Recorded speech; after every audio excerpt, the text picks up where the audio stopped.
नमस्कार, मैं doctor Manju Ladla, associate professor SK government girls college Sikar. आज का हमारा टॉपिक है स्विस संविधान की विशेषताएं। स्विट्जरलैंड का संविधान अपन पढ़ रहे थे। पिछले वीडियो लेक्चर में अपन ने संविधान के विकास के बारे में चर्चा की थी और आज अपन चर्चा करेंगे इस संविधान की विशेषताएं। जो स्विट्जरलैंड का वर्तमान संविधान है, जो 2000 से लागू है, उसके बारे में, उसकी विशेषताओं के बारे में अपन चर्चा करेंगे। सबसे पहले अपन देखते हैं कि निर्मित, लिखित और व्यापक संविधान। स्विट्जरलैंड का जो संविधान है वो निर्मित संविधान है, अर्थात उसका निर्माण किया गया है, उसको बनाया गया है। लिखित है अर्थात उसको लिखा हुआ है, और व्यापक संविधान है अर्थात व्यापक संविधान की श्रेणी में आता है। सबसे पहले 1848 में संविधान बना था, उसके पश्चात 1874 में उस संविधान को पूर्ण संशोधित किया गया था, और फिर 1999 अर्थात 1999 में जो संविधान बना वो 1 जनवरी 2000 से लागू था।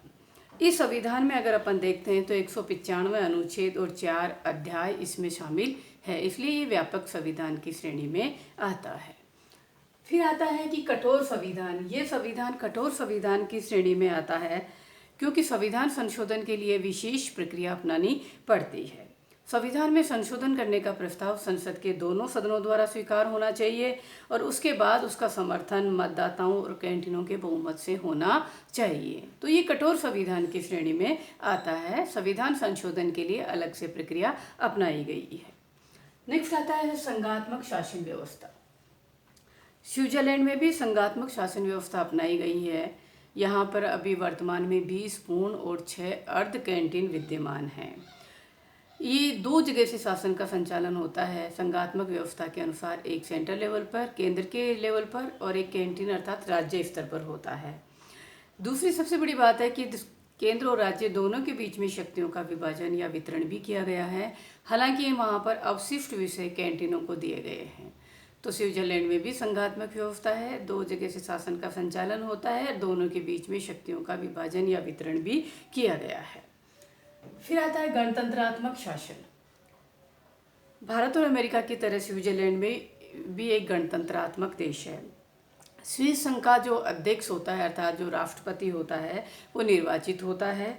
संविधान द्वारा न केवल केंद्र में बल्कि राज्यों में भी गणतंत्रात्मक शासन व्यवस्था स्थापित की गई है, अर्थात निर्वाचित प्रधान अपनाया गया है। वहाँ पर भी जैसे हमारे यहाँ राष्ट्रपति है, वहाँ पर भी राष्ट्रपति है और वो निर्वाचित होता है। तो गणतंत्रात्मक शासन है, वंश परंपरा के अनुसार नहीं चलता है। इसी तरह आता है प्रत्यक्ष लोकतंत्र। स्विट्जरलैंड में एक पूर्ण कैंटीन और 4 अर्ध कैंटीन में आज भी प्रत्यक्ष प्रजातंत्र चलता है। पूर्ण कैंटीन है ग्लेरस और 4 अर्ध कैंटीन है ओबवाल्डन, निडवाल्डन, इनर ओपन जेल और आउटर ओपन जेल। ये 4 अर्ध कैंटीन हैं जिनमें आज भी प्रत्यक्ष प्रजातंत्र चलता है। प्रत्यक्ष प्रजातंत्र के जो 4 तरीके हैं, लेडिसजीमाइट, लोक निर्णय, आरंभक और जनमत संग्रह की व्यवस्थाएं विद्यमान है। लेडिसजीमाइट का मतलब होता है कि जनता एक साल में एक बार इकट्ठी होती है और अपने सारे नियम कानून बनाने का कार्य करती है।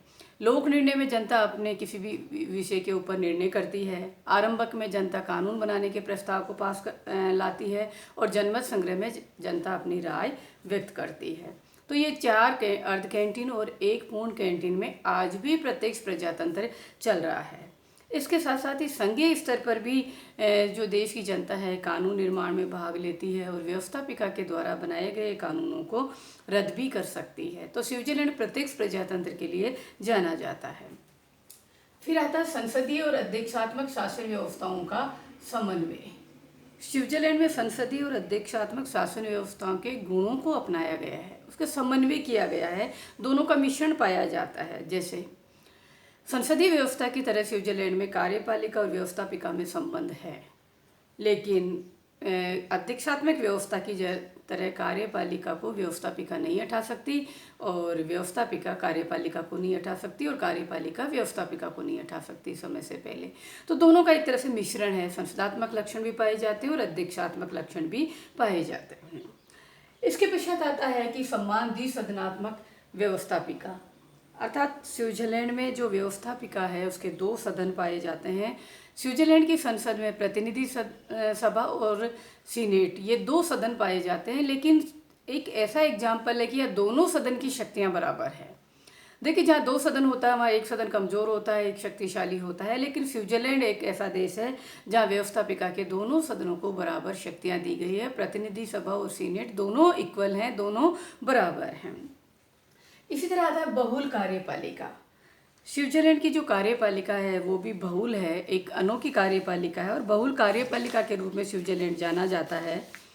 कार्यपालिका जो है उसमें 7 सदस्य होते हैं और इनमें से प्रत्येक बारी बारी से 1 वर्ष के लिए राष्ट्रपति बनता है। इस कार्यपालिका का अध्यक्ष हो जाता है और वो राष्ट्रपति बनता है। राष्ट्रपति के पास कोई अलग से पावर नहीं है स्पेशल, वो अन्य सदस्यों की तरह ही अपने विभाग का अध्यक्ष होता है, अपना कार्य करता है। तो ये 7 व्यक्ति मिलकर इस कार्यपालिका शक्ति का इस्तेमाल करते हैं, इसलिए यहाँ इसको बहुल कार्यपालिका के रूप में जाना जाता है। तो 7 व्यक्तियों को मिलाकर एक बहुल कार्यपालिका का मेन लक्षण केवल स्विट्जरलैंड में ही पाया जाता है।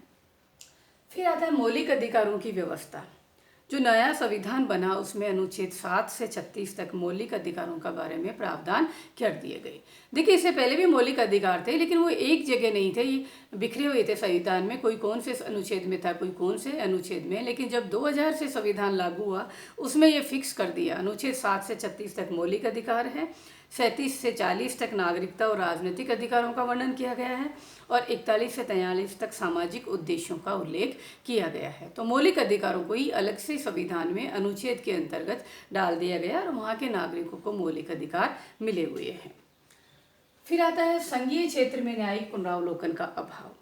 देखिए, स्विट्जरलैंड में न्यायपालिका है, सर्वोच्च न्यायपालिका की व्यवस्था की गई है, लेकिन न्यायपालिका को कैंटीनों के ऊपर तो न्यायिक पुनरावलोकन की शक्ति मिली हुई है, लेकिन संघीय क्षेत्र में न्यायिक पुनरावलोकन की शक्ति नहीं मिली हुई है। अर्थात अगर कैंटीन के कोई निर्णय होते हैं तो उनके ऊपर या कोई कानून होता है तो न्यायपालिका उनकी तो समीक्षा कर सकती है और उन्हें अवैध घोषित कर सकती है, लेकिन केंद्रीय कानून या संघीय कानून, संघीय कार्यों के ऊपर न्यायपालिका के पास न्यायिक पुनरावलोकन की शक्ति नहीं है। ऐसा इसलिए किया गया है कि वहाँ प्रत्यक्ष प्रजातंत्र के रूप में जनता को यहाँ भाग लेने का अधिकार है और जनता संघीय कानून को स्वीकार करती है या निर्णयों को रद्द कर सकती है, इसलिए केंद्र को, न्यायपालिका को ये पावर नहीं दी गई है। इसके पश्चात आता है कैंटीनों की स्वायत्तता, अर्थात स्विट्जरलैंड में कैंटीनों को पर्याप्त स्वायत्तता दी गई है। देखिए, कैंटीनों के अपने अलग संविधान हैं, कैंटीनों को अवशिष्ट शक्तियाँ भी दी गई है। जो शक्तियाँ केंद्र को नहीं मिली हुई है वो शक्तियाँ अवशिष्ट शक्तियों के रूप में कैंटीनों को दी गई है, तो अलग भी संविधान है, अवशिष्ट विषय भी इनको दिए गए हैं और कैंटीन अपनी मर्जी से इसमें शामिल हुए हैं संघ सरकार में, तो कैंटीनों को पर्याप्त स्वायत्तता वहाँ पर दी गई है। इसके साथ ही आता है कि ये गतिशील संविधान है। स्विट्जरलैंड के संविधान को गतिशील संविधान के रूप में भी जाना जाता है, समय और परिस्थितियों के अनुसार ये बदलता रहा है। जैसा कि अपने पिछली क्लास में भी देखा और आज मैं फिर बता रही हूँ कि 1848 में बना, फिर 1874 में समय और परिस्थितियों के अनुसार इसे पूर्ण संशोधित कर दिया, फिर समय और परिस्थितियाँ बदली तो 1999 में नया बनाया और 2000 से इसको लागू किया। तो गतिशील संविधान है, समय और परिस्थितियों के अनुसार इसमें संशोधन या इसमें परिवर्तन किया जाता रहा है। फिर आता है सेना का प्रावधान। देखिए, स्विट्जरलैंड में इस संविधान से पहले स्थायी सेना का अभाव था, क्योंकि स्विट्जरलैंड ने स्थायी तटस्थता लिए हुए थी तो उसको आक्रमण का डर था नहीं, उसे किसी पर आक्रमण करना नहीं था, तो उसकी सुरक्षा से वो निश्चित था और स्थायी सेना का अभाव था, नहीं थी गवर्नमेंट के पास। अब इस संविधान में प्रावधान कर दिया गया कि स्विट्जरलैंड में भी एक स्थायी सेना होगी और सैनिक कानून के तहत उसका गठन किया जाएगा। तो स्थायी सेना का निर्माण भी अब स्विट्जरलैंड में कर दिया गया है और सरकार के पास सेना रखने का अधिकार आ गया और सेना के बारे में प्रावधान कर दिए गए हैं। इसके पश्चात आता है धर्मनिरपेक्ष राज्य। स्विट्जरलैंड में एक धर्मनिरपेक्ष राज्य है और नागरिकों को अनुच्छेद 15 के तहत सभी धार्मिक स्वतंत्रताएं प्रदान की गई है, इसलिए इस अर्थ में वो धर्मनिरपेक्ष राज्य है, क्योंकि विभिन्न धर्म लिए हुए हैं, विभिन्न धर्मों के लोग वहाँ पे रहते हैं, विभिन्नताएं हैं धार्मिक, इसलिए अपने आप को धर्मनिरपेक्ष राज्य डिक्लेयर किया हुआ है। फिर आता विभिन्नता में एकता। जैसा कि अपन ने पहले बताया कि जाति, धर्म और भाषा के आधार पर विविधताएं पाई जाती हैं, लेकिन इसके बावजूद भी विभिन्नता में एकता है। स्विट्जरलैंड ने एक बहुत अच्छा तरीका निकाल रखा है कि वहाँ पर 4 भाषाओं को राजभाषा का दर्जा दिया गया है, जर्मन, फ्रेंच, इटालियन और रोमन। चारों भाषाओं में राजकार्य होता है, इसलिए विभिन्नताओं में भी एकता स्थापित वहाँ पर की गई है। इसी तरह आता है लोक कल्याणकारी राज्य, अर्थात स्विट्जरलैंड ने भी अपने आप को लोक कल्याणकारी राज्य डिक्लेयर किया हुआ है।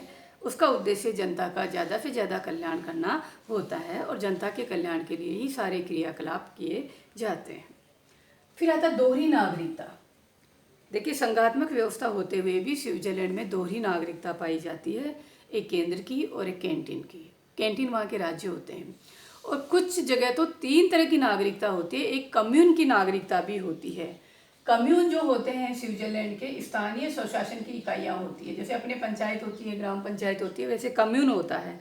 तो कई जगह तो स्थानीय स्वशासन की भी नागरिकता मिली हुई है, तो दोहरी नागरिकता तो है ही, कुछ जगह तीसरी नागरिकता भी पाई जाती है। फिर आता है स्थायी तटस्थता। जैसा कि अपन ने पहले कहा कि 1815 की वीना कांग्रेस द्वारा ही स्विट्जरलैंड ने स्थायी तटस्थता ली हुई है, उसको मान्यता मिली हुई है। आज भी स्विट्जरलैंड शांत वातावरण में जी रहे हैं वहाँ के लोग, न तो उन्हें सुरक्षा की चिंता है, न आक्रमण का खतरा है। इसी तरह आते हैं बहुदलीय व्यवस्था।